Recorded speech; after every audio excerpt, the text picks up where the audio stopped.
She's one of New Zealand's biggest musical exports, legendary soprano Dame Kiri to Kanawa. And ahead of a series of concerts to celebrate her 70th birthday, Dame Kiri sat down with showbiz. In the middle of the 60s, when you first went to London to kick off this opera career, did you ever think that it would still be continuing 4 decades on? No, I'm quite amazed that it is, but I suppose it's because I can't stop or I don't want to stop. But time will take over fairly soon.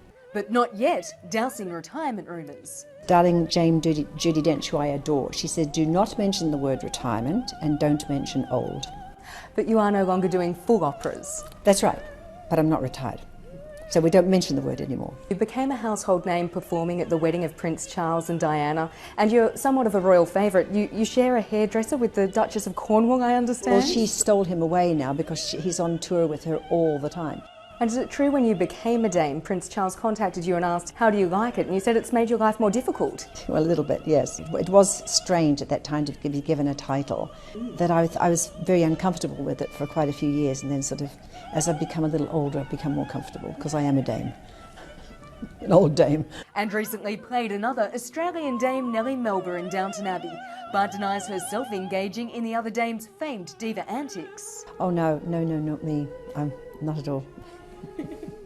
I'm a pussycat. Actually, she's more of a dog person. How do the operators of some of the most prestigious opera houses in Europe react when you say, I just want my puppies to sit off stage? Covent Garden, they said there's a policy of no dogs. I said, oh really? And they said, but you're an exception. So they came in most nights.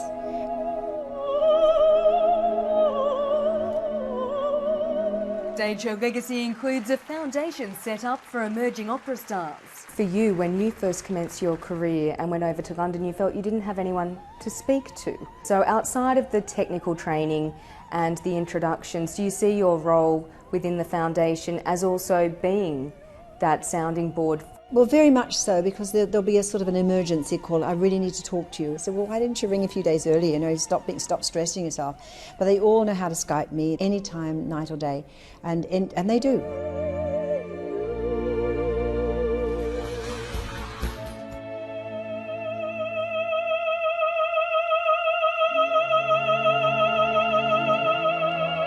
Don't say the R word around New Zealand opera star Dame Kiri to Kanawa, because retirement simply isn't in this soprano's vocabulary. Speaking to showbiz during her 70th birthday gala tour, Dame Kiri discussed her legacy, regrets and changing relationship with the stage over her 4-decade career. I suppose it's less fearful. I'm not so nervous. I'm still nervous, but I'm not so nervous. And before it was always unknown, but now I know what I'm doing. The concert area is very comfortable. I had an audience member come up to me the other day and she said, oh, you seem to be enjoying yourself. I said, well, I wouldn't do it if I didn't enjoy myself. She's no longer singing full operas, and this is likely to be her final concert tour. But Dame Kiri expects we will see her perform again. Yes, I think so. I think you never say never, whatever it may be. It could be for all sorts of reasons I come back, and you know, for good reasons, which are fundraising. I'm not ready in the field now to go out and sing concerts for anything other than something for the good, rather than for myself, if you know what I mean. 40 years of tours and travelling. If anything forced her to give up the stage for good, it'd be... The one thing that I really will be very pleased is to never get on an airplane ever again. And that's not quite there yet, but I'm getting close to it. A large part of her legacy, the Dame Kiri to Kanawa Foundation she's established for rising opera stars. I hope that I behaved well. I don't think I was too terrible and through too many diva moments. I'm sure I did. But please let's find them.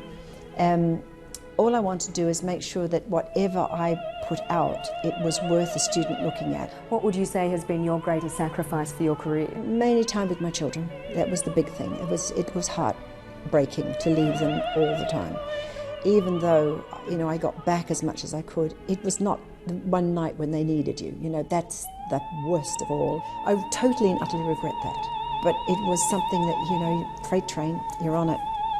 That's it. She describes her career as a freight train, and while the performance side may be slowing down, Dame Kiri certainly isn't. So when do you think you will have some time of your own? Most probably never. I have a bucket list as well, you see, so the freight train will still continue when the bucket list kicks in. Until next time, that's showbiz.